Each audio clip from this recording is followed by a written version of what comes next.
Good morning to all. तो आज हम लोग न्यू टॉपिक पढ़ेंगे, करेंट इलेक्ट्रिसिटी। सबसे पहले जब भी टर्म इलेक्ट्रिसिटी आता है तो हम लोग का माइंड में आता है charges. Electricity means study of charges, study of charges. तो स्टडी ऑफ चार्जेस माइंड में आता है हम लोग का। तो इलेक्ट्रिसिटी को भी हम लोग दो पार्ट में डिवाइड करते हैं। हम लोग हर टर्म को आराम से समझेंगे, ठीक है। तो इलेक्ट्रिसिटी को हम लोग दो टर्म में डिवाइड किए हैं। पहला हो गया स्टैटिक इलेक्ट्रिसिटी और सेकंड हो गया करेंट इलेक्ट्रिसिटी। तो स्टैटिक इलेक्ट्रिसिटी हम उसको बोलते हैं जिसमें चार्ज रेस्ट में होता है। चार्ज यहाँ पे कौन सा होगा? चार्ज हम यहाँ इलेक्ट्रॉन के बारे में बात कर रहे हैं, ठीक है। इलेक्ट्रॉन, बेसिकली जो इलेक्ट्रॉन होता है वही रिस्पॉन्सिबल होता है कंडक्शन ऑफ इलेक्ट्रिसिटी के लिए। स्टैटिक इलेक्ट्रिसिटी, सबसे पहले स्टैटिक मीन्स रेस्ट, ठीक है। ये हो गया रेस्ट, मतलब चार्जेस एट रेस्ट। ऐसा केस में जो इलेक्ट्रिसिटी कंडक्ट होगा उस टर्म को हम लोग स्टैटिक इलेक्ट्रिसिटी बोलेंगे। मतलब अगर चार्ज रेस्ट में है फिर भी हम लोग को इलेक्ट्रिसिटी मतलब इलेक्ट्रिक करंट फील हो रहा, तो वैसा केस में हम लोग बोलेंगे हम लोग कैसा इलेक्ट्रिसिटी फील कर रहे हैं? Static electricity. ये आपको क्लास 12 में पढ़ना है। ये ब्रांच को हम लोग बोलते हैं इलेक्ट्रोस्टैट, ठीक है, इलेक्ट्रोस्टैटिक। ये ब्रांच को हम लोग क्या बोलेंगे?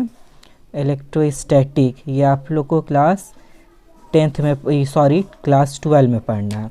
तो इसका एग्जांपल आप लोग समझिए। ऐसा नहीं कि आप लोग स्टैटिक इलेक्ट्रिसिटी सुनते ही ये मत समझ लीजिएगा कि ड्राई सेल में भी कंडक्शन ऑफ इलेक्ट्रिसिटी होता है, ठीक है। अब वहाँ पे चार्ज का चार्ज मीन्स इलेक्ट्रॉन का वहाँ मोशन होता है, ठीक है। तो वहाँ हम लोग ड्राई सेल को हम लोग स्टैटिक इलेक्ट्रिसिटी नहीं बोल सकते हैं। अब आते हैं second term, current electricity. Current electricity क्या होता है? करेंट मतलब समझ लीजिए इलेक्ट्रिसिटी मतलब चार्जेस, ठीक है।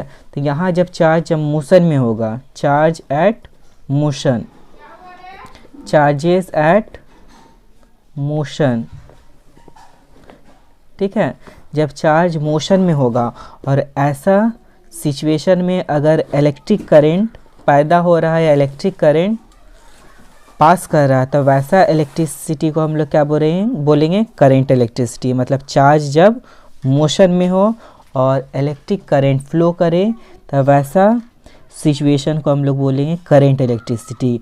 और यही हमको अभी क्लास 10th में पढ़ना है। इसको हमको किस में पढ़ना है? क्लास 10th में हमको इसी के बारे में पढ़ना है। तो देखिए स्टैटिक इलेक्ट्रिसिटी का आप लोग एग्जांपल भी जानते होंगे। जैसे मान लीजिए आप लोग कंघी लेते हैं, मान लीजिए एक ठो कंघी लिए हैं, ठीक है। बेसिकली ये जो स्टैटिक इलेक्ट्रिसिटी है इंसुलेटर में काम करता है। इंसुलेटर में क्या होता है? जैसे मान लीजिए ये कंघी लिए हैं, चौड़ा दांत का कंघी है, पतला दांत का नहीं है, ठीक है। तो ये क्या होता है, जब हम ये सबसे पहले आप कंघी लिए हैं, कंघी को आप शैम्पू किया हुआ हेयर में रब कीजिएगा, तेल लगा हुआ हेयर में रब नहीं कीजिएगा। अगर बाल को सबसे पहले आप शैम्पू कर लीजिए, उसके बाद कंघी से उसको रब कीजिए।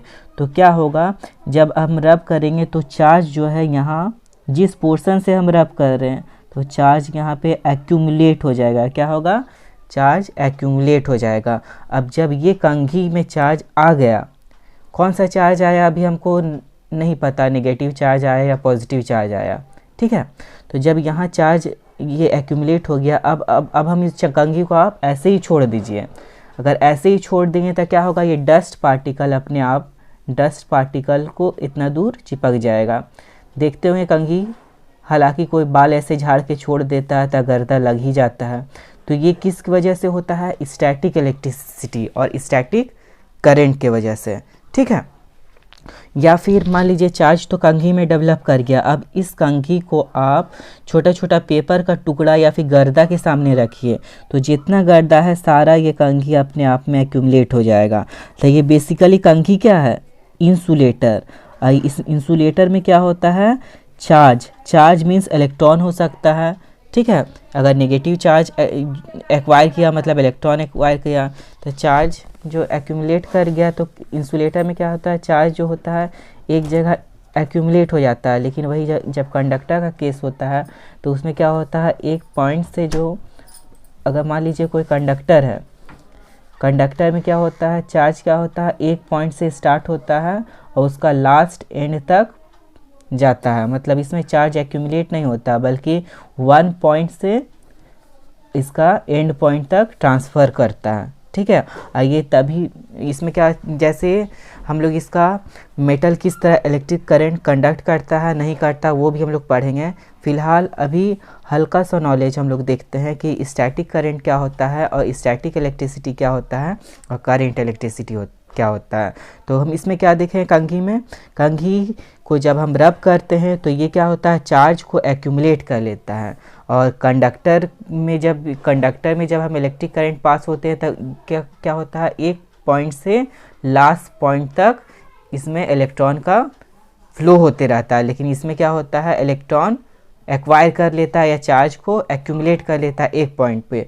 अब जब हम कंघी को दूसरा गर्दा में रखते हैं या फिर स्मॉल बिट ऑफ पेपर में रखेंगे तो ये क्या करेगा, चिपक जाएगा। ये किसके वजह से होता है, स्टैटिक करंट। और ये आपको क्लास 12 में पढ़ना है। ठीक है।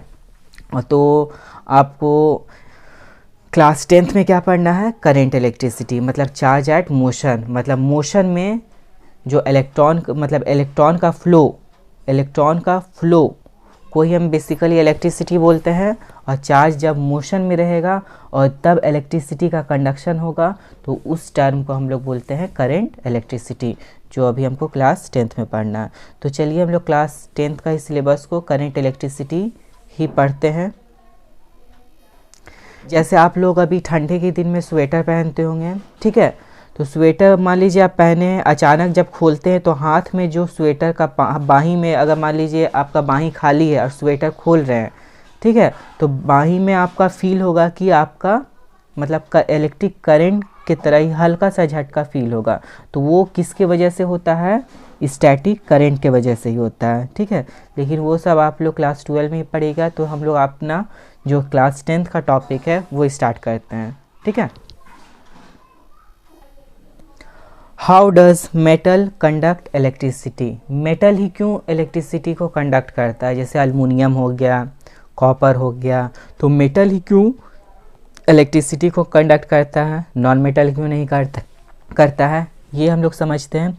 तो मेटल में देखिए, मान लीजिए कोई मेटल ले लेते हैं हम लोग, जैसे मेटल का कोई भी अल्मुनियम ले लेते हैं, मान लीजिए अल्मुनियम ले लेते हैं। तो अल्मुनियम को जो एटॉमिक नंबर आप लोग पढ़े होंगे, एटॉमिक नंबर कितना होता है अल्मुनियम का, 13। तो मान लीजिए हम इसका इलेक्ट्रॉनिक कन्फिग्रेशन करते हैं, ठीक है, KLM, ठीक है। ये इलेक्ट्रॉनिक KLM शेल मेथड से इलेक्ट्रॉनिक कन्फिग्रेशन ही करते हैं। तो पहला सेल में इसका जो इलेक्ट्रॉन रहेगा 2 इलेक्ट्रॉन, दूसरा सेल में 8 इलेक्ट्रॉन, 8 9 10 हो गया, 10 और बचा कितना, 3। लास्ट सेल में इसका 3 इलेक्ट्रॉन रहेगा। तो देखिए सबसे पहले इसका सेल डायग्राम ही बनाते हैं। तो सेल डायग्राम बनाते हैं तो आप लोग जानते हैं सेंटर में क्या रहता है, न्यूट्रॉन प्लस प्रोटॉन। न्यूट्रॉन में कोई चार्ज नहीं है, प्रोटॉन कैसा चार्ज रहता है, पॉजिटिवली चार्ज। तो ये कैसा चार्ज है, पॉजिटिवली चार्ज, और as a whole centre positively charge रहता है। ठीक है। तो पहला सेल में कितना इलेक्ट्रॉन को रखें, 1 इलेक्ट्रॉन, 2 इलेक्ट्रॉन, ठीक है। और दूसरा सेल में कितना इलेक्ट्रॉन को रखेंगे, 8 इलेक्ट्रॉन, 8 इलेक्ट्रॉन को रख दीजिए, 1 2 3 4 5 6 7 8। और लास्ट सेल में हम लोग कितना इलेक्ट्रॉन को रखेंगे, 3 इलेक्ट्रॉन को रखेंगे, 1 ठो रखते हैं, 2 ठो रखते हैं और 3 ठो रख दिए। तो देखिए अब हमको देखना क्या है, मेटल ही क्यों इलेक्ट्रिसिटी को कंडक्ट करता है, क्यों करता है, नॉन मेटल इलेक्ट्रिसिटी को कंडक्ट क्यों नहीं कर पाता है।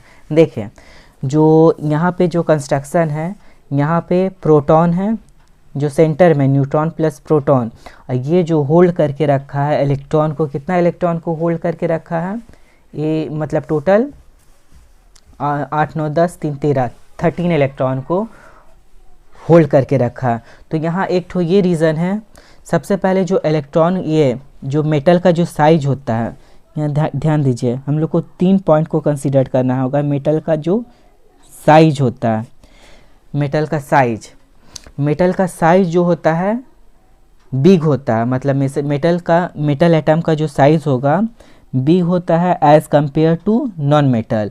मतलब ये जो सेल है, मतलब 1 सेल, 2 सेल, 3 सेल, मेटल का size in comparison to non metal size क्या होता है, बड़ा होता है। लिख सकते हैं मेटल का साइज जो होता है लार्ज होता है।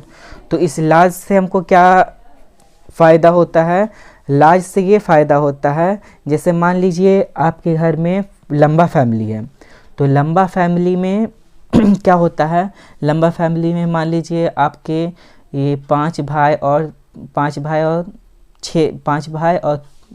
बहन है, ठीक है। तो लंबा फैमिली को कंट्रोल करने में थोड़ा क्या होता है, डिफ़िकल्ट होता है। तो मतलब फैमिली कितना है, लंबा है, तो हो सकता है मतलब 7 मेंबर को, यहाँ कितना टोटल मेंबर है, 13 मेंबर हैं, 10 मेंबर को आप आराम से इजीली कंट्रोल करके रखे हैं। पहला रूम आप, मतलब पहला रूम नहीं, वो नहीं बोल सकते हैं, पहला 2 ठो बच्चा है, फिर दूसरा सेल में 8 बच्चा है, और लास्ट सेल में 3 ठो बच्चा है। 3 बच्चा पे देखिए आपका कंट्रोल क्या क्या हुआ, आपका घर भी बड़ा हो गया। सबसे पहले तो आपका घर बड़ा है, ठीक है, तो आपके अंडर में आप 8 बच्चे, कितना 8 9 10 बच्चा को आराम से आप देख ले रहे हैं। लेकिन 3 बच्चा आपसे बच के, मतलब जो भी काम करता है या पढ़ता लिखता है, जो भी करता है वो आपके नज़र से दूर है। तो ये क्या करेगा, यही जो 3 बच्चा जो आपसे दूर है, ये रैंडम है, यही जो करेगा, मतलब क्या हो सकता है, ये बिगड़ भी सकता है, क्योंकि आपके पास ये सब तीनों बच्चे का मतलब आपका कंट्रोल नहीं है, तो हो सकता है ये भी बिगड़ सकता है। और यही इसी के वजह से क्या, इसी को हम अब इलेक्ट्रॉनिक थ्योरीज के हिसाब से हम देखते हैं। ये तो एग्जांपल था। तो इलेक्ट्रॉनिक थ्योरी में क्या होता है, देखिए सबसे पहले जो मेटल है, मेटल का साइज जो है, मेटल का साइज जनरली बड़ा होता है। तब बड़ा होता है तो ये जो इसके सामने फर्स्ट सेल में जो इलेक्ट्रॉन है, इसको तो आराम से होल्ड करके रखा है, सेकंड सेल में जो इलेक्ट्रॉन है इसको भी आराम से होल्ड करके रखा है, लेकिन जो लास्ट सेल में इलेक्ट्रॉन है इसको होल्ड करके रखा है, लेकिन ये इससे बहुत दूर है। तो यहाँ पे जो इसका न्यूक्लियर फोर्स ऑफ अट्रैक्शन है यहाँ लास्ट सेल में कम है, जिसके वजह से ये जो तीनों रैंडम फ्री है, कहीं भी मूव कर सकता है। यही फ्री इलेक्ट्रॉन के वजह से इलेक्ट्रिसिटी का कंडक्शन होता है, क्योंकि इस 3 इलेक्ट्रॉन पे ये न्यूक्लियर फोर्स ऑफ अट्रैक्शन, मतलब इसका पावर नहीं चलेगा। 3 ठो बहुत दूर में है और इसका साइज बड़ा है, तो इस 3 इलेक्ट्रॉन पे इसका पावर नहीं जम पा रहा है फैमिली का, मतलब ये भी न्यूट्रॉन प्रोटॉन, मतलब nuclear force of attraction in तीनों इलेक्ट्रॉन में बहुत कम है। तो ये क्या करेगा, ये फ्री होके इधर उधर घूमेगा, और यही फ्री होके घूमेगा, यही चार्ज का काम करेगा। यही फ्री इलेक्ट्रॉन है, यही चार्ज कैरियर है, और इसी की वजह से इलेक्ट्रिसिटी का कंडक्शन होता है। तो यहाँ सेकंड पॉइंट क्या है, nuclear force of attraction provide necessary centripetal force. इस पॉइंट को समझिए। देखिए बीच में मेरा सेंटर क्या है, पॉजिटिवली चार्ज है, ठीक है, और ये इलेक्ट्रॉन क्या है, नेगेटिव चार्ज। तो यहाँ जब पॉजिटिव और नेगेटिव चार्ज के बीच कौन सा फोर्स लगता है, आपका इलेक्ट्रोस्टैटिक फोर्स लगता है। तो यही इलेक्ट्रोस्टैटिक फोर्स के कारण क्या होता है, ये इलेक्ट्रॉन अपना सेल में यहाँ रोटेट करता है, ठीक है, और ये इलेक्ट्रॉन है ये अपना सेल में रोटेट कर रहा है, और ये तो फ्री है, ये तो फ्रीली घूम रहा है। यही फ्री इलेक्ट्रॉन के कारण इलेक्ट्रिसिटी का कंडक्शन होता है। तो देखिए, तो यहाँ पे जो न्यूक्लियर फोर्स ऑफ अट्रैक्शन, मतलब कौन सा फोर्स यहाँ काम कर रहा है, electrostatic force between positively charge proton and negatively charge electron. मतलब पॉजिटिव चार्ज के कारण और नेगेटिव चार्ज के कारण कौन सा फोर्स यहाँ पे काम कर रहा है, इलेक्ट्रोस्टैटिक फोर्स काम कर रहा है। तो यही इलेक्ट्रोस्टैटिक फोर्स जो है नेसेसरी सेंट्रीपिटल फोर्स प्रोवाइड करता है। कोई भी चीज़ को सर्कुलर डायरेक्शन में मूव करने में कौन सा फोर्स एक्ट करता है, सेंट्रीपिटल फोर्स के बारे में आप लोग सुने होंगे। तो यहाँ पे इलेक्ट्रोस्टैटिक फोर्स ही प्रोवाइड करता है ये इलेक्ट्रॉन को सेंट्रीपिटल फोर्स, जिसके वजह से ये सर्कुलर डायरेक्शन में मूव करता है। अगर ऐसा नहीं होता तो इलेक्ट्रॉन क्या होता, ये सेल के अंदर ना घूम के हो सकता गिर जाता, ये सेल में घूमते घूमते हो सकता अंदर गिर जाता। तो इसलिए ऐसा नहीं होता। क्यों इसलिए नहीं होता है? क्योंकि यहाँ पॉजिटिवली चार्ज प्रोटॉन और नेगेटिवली चार्ज इलेक्ट्रॉन के बीच इलेक्ट्रोस्टैटिक फोर्स लग रहा है, और इस इलेक्ट्रोस्टैटिक फोर्स ही सेंट्रीपिटल फोर्स प्रोवाइड कर रहा है ताकि ये इलेक्ट्रॉन सर्कुलर डायरेक्शन में मूव कर सके। तो ये इसका काम फर्स्ट सेल में होता है और सेकंड सेल में होता है, और थर्ड सेल में नहीं हो पाता क्योंकि इसका साइज मेटल का क्या होता है, बड़ा होता है। और मेटल का साइज जब बड़ा है तो लास्ट सेल में जो इलेक्ट्रॉन है, लास्ट सेल में इलेक्ट्रॉन में इसका पावर न्यूक्लियर फोर्स काम नहीं कर पाता, तो ये इलेक्ट्रॉन क्या होता है, फ्री हो जाता है। और फ्री होने के कारण ये इधर उधर मूव करेगा, और यही फ्री इलेक्ट्रॉन के कारण ही मेटल इलेक्ट्रिसिटी को कंडक्ट कर सकता है। तो इसी तरह नॉन मेटल में हम देखते हैं, नॉन मेटल का केस सेम वही है, हालांकि उसको देख लेते हैं थोड़ा। देखिए अब नॉन मेटल का केस देखते हैं। नॉन मेटल का केस में क्या होगा, देखिए मान लीजिए एग्जांपल ले लेते हैं क्लोरीन। क्लोरीन का हो गया 17 एटॉमिक नंबर, तो पहला सेल में इसका 2 इलेक्ट्रॉन रहा, दूसरा सेल में 8 और लास्ट सेल में 7। तो इसमें क्या होता है, इसका भी इलेक्ट्रॉनिक कन्फिग्रेशन हम कर देते हैं। तो सबसे पहले इसका साइज जो होता है, इसका जो साइज रहेगा एटम का साइज क्या होगा, स्मॉल। स्मॉल साइज है तो हाँ, तो क्या होगा, न्यूक्लियर फोर्स ऑफ अट्रैक्शन हर सेल में काम करेगा। पहला सेल में भी इसका न्यूक्लियर फोर्स ऑफ अट्रैक्शन काम करेगा, दूसरा सेल में भी न्यूक्लियर फोर्स ऑफ अट्रैक्शन काम करेगा, और तीसरा सेल में भी इसका न्यूक्लियर फोर्स ऑफ अट्रैक्शन काम करेगा, क्योंकि इसका सेल का साइज बहुत छोटा है। ठीक है, जैसे छोटा फैमिली है तो छोटा फैमिली में क्या होता है, मदर फादर का कंट्रोल रहता है, और लंबा फैमिली में क्या होता है, जो अगर लंबा फैमिली है तो हो सकता है 1-2 बच्चा पे कंट्रोल नहीं रहता। तो पहला इसका साइज क्या है, छोटा है, तो इसमें न्यूक्लियर फोर्स ऑफ अट्रैक्शन हर सेल में ज़्यादा काम करेगा। 1 2 3 4 5 6 7 8, और लास्ट में मेरा 7 इलेक्ट्रॉन है, 4 5 6 7। तो यहाँ पे देखिए जितना इलेक्ट्रॉन है, टोटल इलेक्ट्रॉन को पॉजिटिवली चार्ज पार्टिकल जो प्रोटॉन है बीच में, ये होल्ड करके रखा है। और यहाँ न्यूक्लियर फोर्स ऑफ अट्रैक्शन इतना स्ट्रांग है कि ये इलेक्ट्रॉन फ्रीली घूम नहीं पाता लास्ट सेल में जो है। तो यहाँ न्यूक्लियर फोर्स ऑफ अट्रैक्शन बहुत ज़्यादा है, जिसके वजह से इलेक्ट्रॉन फ्री नहीं है मूव करने के लिए, तो इसी के वजह से ये इलेक्ट्रिसिटी को कंडक्ट नहीं कर पाता है। ठीक है, और हाँ, ये इलेक्ट्रॉन क्यों अपने सेल में ही घूमता है, इसलिए घूमता है, हम बताएं कोई भी चीज़ जब सर्कुलर मोशन में घूमेगा तो वहाँ पे नेसेसरी उसको सेंट्रीपिटल फोर्स चाहिए, और ये सेंट्रीपिटल फोर्स यहाँ पे कौन फोर्स दे रहा है, यहाँ इलेक्ट्रोस्टैटिक फोर्स के वजह से ही सेंट्रीपिटल फोर्स लग रहा है, जिसके वजह से ये सर्कुलर डायरेक्शन में घूम रहा है। वो लगता है कि आप समझ गए हैं कि मेटल क्यों इलेक्ट्रिसिटी को कंडक्ट करता है। तो आगे मेरा टॉपिक रहेगा कंडक्टर और इंसुलेटर क्या हो। तो कंडक्टर हम लोग किसको बोलेंगे, ऐसा मटेरियल जो कि अलाउ करे इलेक्ट्रिसिटी को अलाउ करे अपने आप से पास करने में, that material which allow electric current to pass through it, that substance is known as conductor. Material that allows the electric current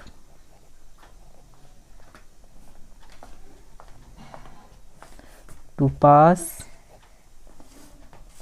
through it.